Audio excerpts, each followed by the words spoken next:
There seems to be a lot of misunderstanding or confusion surrounding moderate Islam.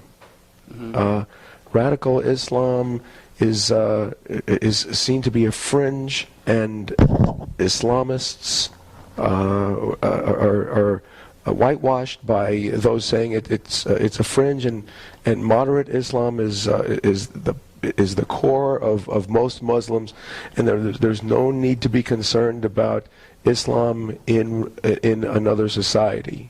How do you feel about that? In reality, there is no such thing as moderate Islam. However, there are people who are moderate Muslims. There's a distinction between Islam and Muslims.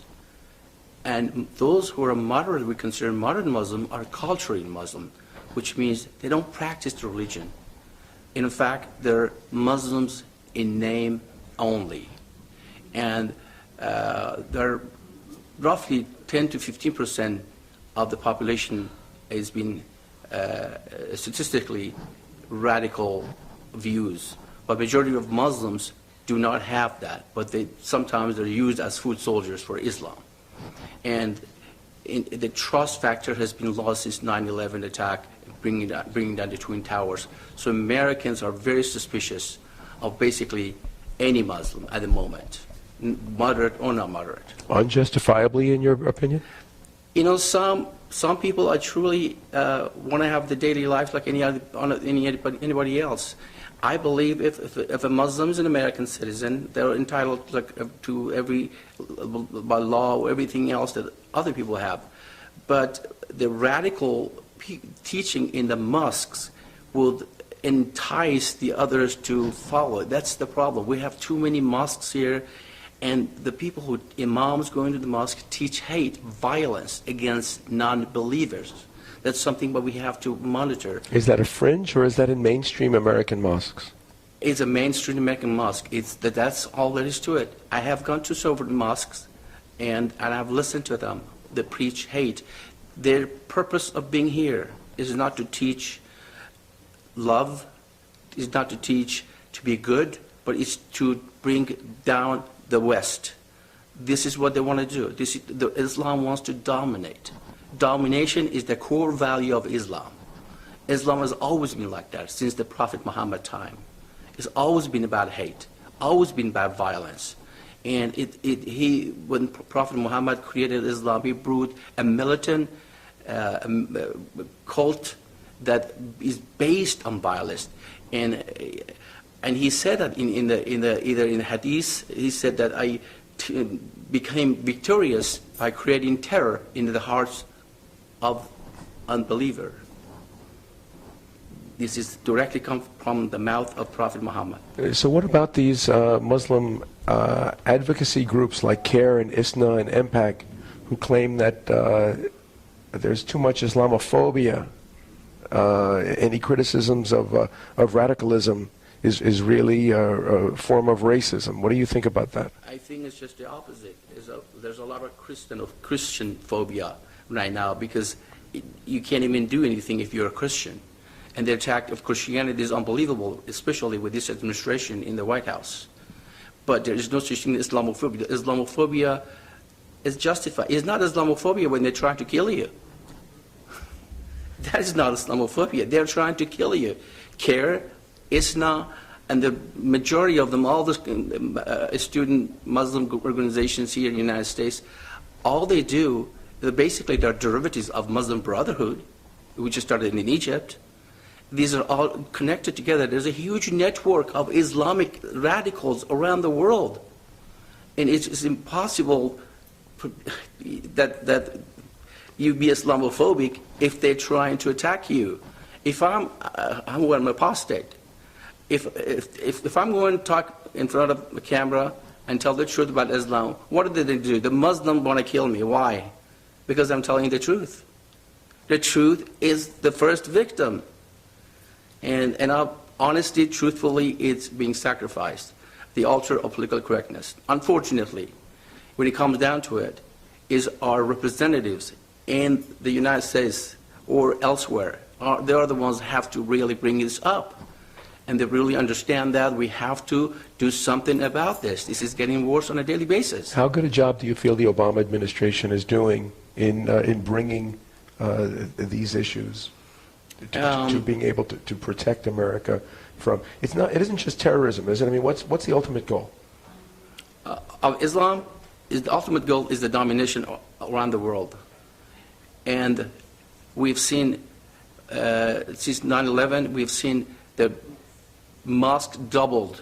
There are so many mosques in this country, doubled. Literally, just recently, I think they released a statistic that mosques in the United States are doubled. And why? Do you see any synagogue? Do you see any church in Saudi Arabia? No. Saudi Arabia spends billions of dollars here building mosques left and right. On top of that, they're having these books of Islam. They're giving it to the students. They're capturing our youth. Our professors, our liberals, they're helping these guys. They're together, and they're trying to culturally invade America. They're invading us right now, which are called soft jihad. The hard jihad was 9/11 when 30,000 Americans, 3,000 were butchered. So the soft jihad right now is culturally. They're trying to change that culturally, and then when the time comes, they will use the hard jihad, as I say, and have been using it. There's been almost 20,000 Islamic terrorism since 9/11. 20,000. Around the world. Around the world. Basically, we see it on a daily basis. What's your concern about America now under the Obama administration? Under the Obama administration, it has become even worse. I'm not going to directly blame him for anything, but I'm saying Obama has not done anything. He has sing the praise of Islam wherever he goes. Well, first thing he does, he goes to the Cairo in the Azhar University, praised Islam. He claims he knows Islam from the 3 continents. He says that his background was Islamic. His father in Kenyan background, and all he does is praises that. And what I understand, and I've read in many places, that we have taxpayers actually paid money to build mosques around the world. And this president agree with that. And we have people working in Homeland Security that are devout Muslims. To me, a devout Muslim is not going to appreciate the Constitution of the United States. A devout Muslim, first and foremost, is an ummist, an international citizen of Islam. That's what it brings. That means the allegiance is not the United States Constitution or American people. This is what we have to understand. That's why we cannot have a Muslim, a devout Muslim, working inside the United States government. It's extremely dangerous. Well, it's a very big, it's an important issue that you're bringing up here. When President Obama says that Iran is not a threat to America, as a born Iranian yourself, Iranian, and Iran claims, well, we're not anti-Semitic because we have Jews living in Iran. It's just Israel that we don't like. What do you think is the truth? First of all, you must realize Iran is an occupied nation now. It's been occupied by those who do not like Iran. Islamic Republic is the greatest threat not only to the Iranian people, but to the world. Islamic Republic wants to destroy Israel. Iranian people, who are 70 million people, love the Jews. Our history goes back to the event of the Cyrus the Great free the Jews, and our friendship has been going on forever. We have absolutely nothing against the Jews. In fact, we care for them. History has shown that. But Islamic Republic wants to change that view. But the people of Iran, we have to make the distinction between the Iranian people and the regime. The regime is a terrorist regime. Iranian are peace-loving people. And this is very important for the West to understand that.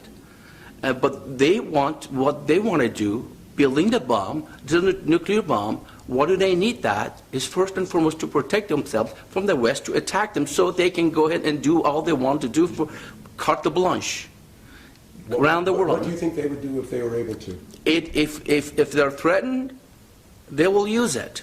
It's mandated. It's part of their Islamic ideology. Yes, whatever just ends justify the means.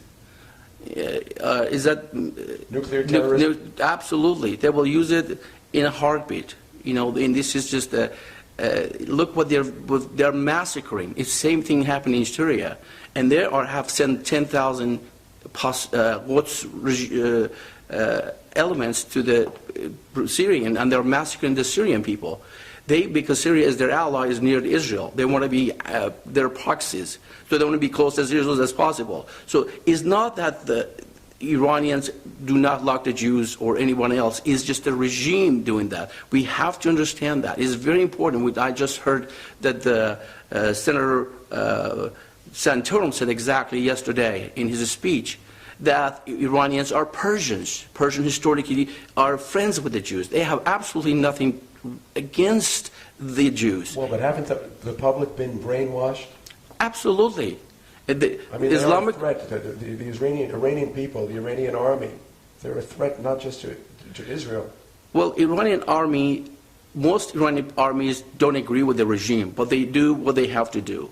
It's just, but this Pasdaran, which is Revolutionary Guards, are the ones that really, and even some of them are coming back from the Islamic regime.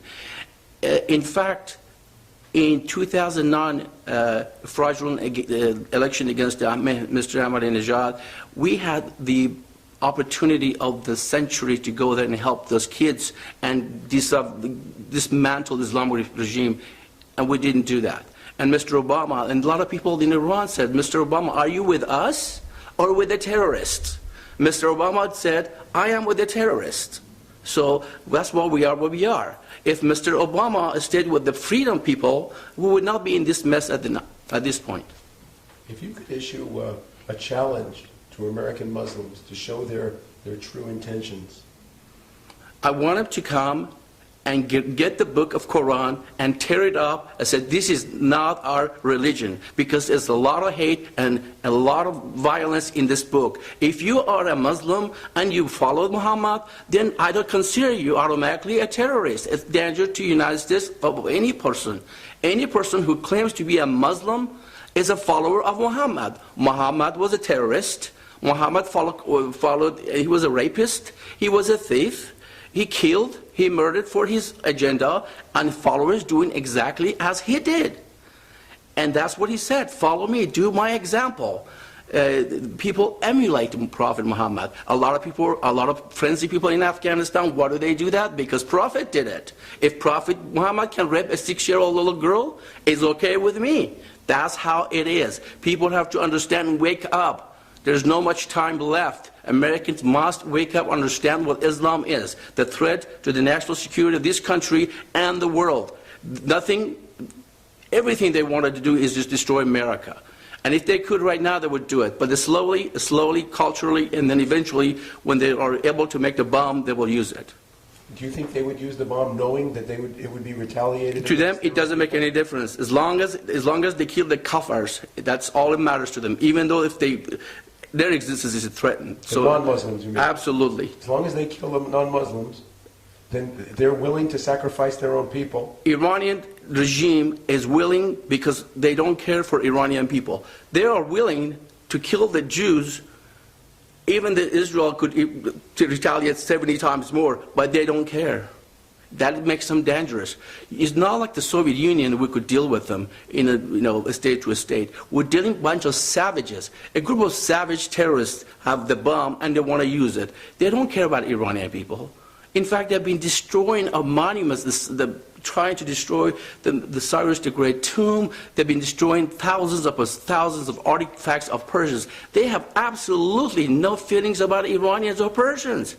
They're destroying us. They're enemies. And that's why I said earlier, Islamic Republic is the greatest threat to Iranians first, to the world second.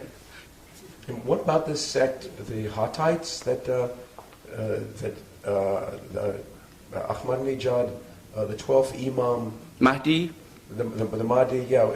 What is this sect that they believe? Are they looking to launch an apocalypse, a global apocalypse? They think the whole world has to come to a state of major chaos, and they are trying to create that. So the so-called hidden Imam to show up, make the world straight. Their Messiah. Their Messiah. the fictional character that supposedly at the age of 4 or 5 disappeared in a well in Saudi Arabia, and somehow they ended up in a well in Iran. They built one, and his brainwashing is unbelievable in Iran. Propaganda is unbelievable. Everything comes out of the Islamic Republic is a lie.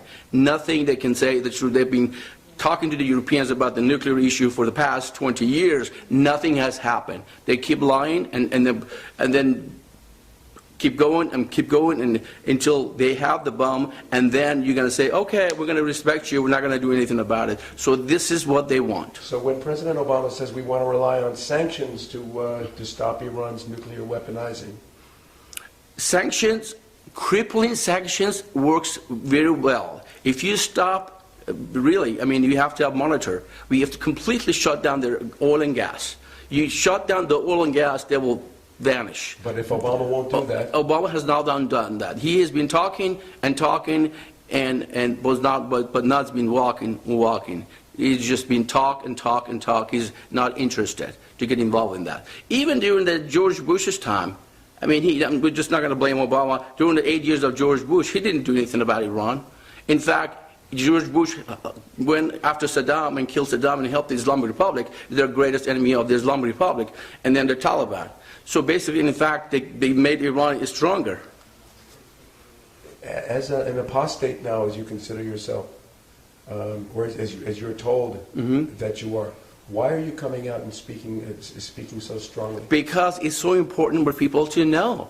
I have seen what Islam has done to my country.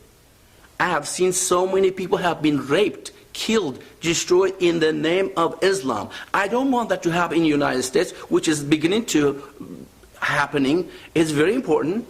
And also, just all I'm saying, look at the England, look at the France. 20 years from now, this is America. My fellow Americans, to watch what's happening in Europe. If you do not pay attention, this is what you're going to have here in 20 years. Islamization has started here, but if you don't do anything about it, we're going to have to fight street to street, corner to corner, so be ready.